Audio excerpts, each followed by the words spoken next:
Welcome to Sweet Life Beat Life. We hope this video helps. In this video, I will explain how to activate PayPal for Shopify. You need to begin by logging into your Shopify admin panel. Navigate to the Settings section located on the left-hand sidebar. This foundational step ensures you are ready to configure your payment options. Offering PayPal gives your customers a trusted and familiar checkout experience, which helps build confidence in your brand.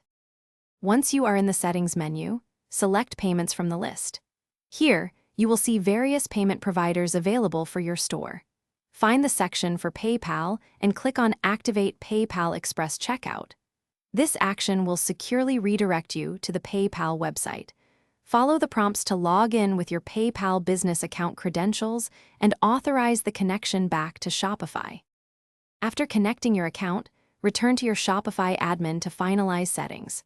You can decide if you want payments to be automatically captured or if you prefer to manually authorize them first. Enabling PayPal Express Checkout offers your customers a quick checkout option, allowing them to bypass several steps. Review these options carefully to best suit your store's operational needs and customer experience preferences. Before launching, it is crucial to thoroughly test your new PayPal integration. Place a test order through your Shopify store, selecting PayPal as the payment method. This verifies that the entire process, from checkout to order confirmation, works flawlessly. Ensure the transaction appears correctly in both your Shopify admin and your PayPal business account. Once verified, your store is ready to accept PayPal payments with confidence. Thanks for watching. Consider subscribing if we helped you.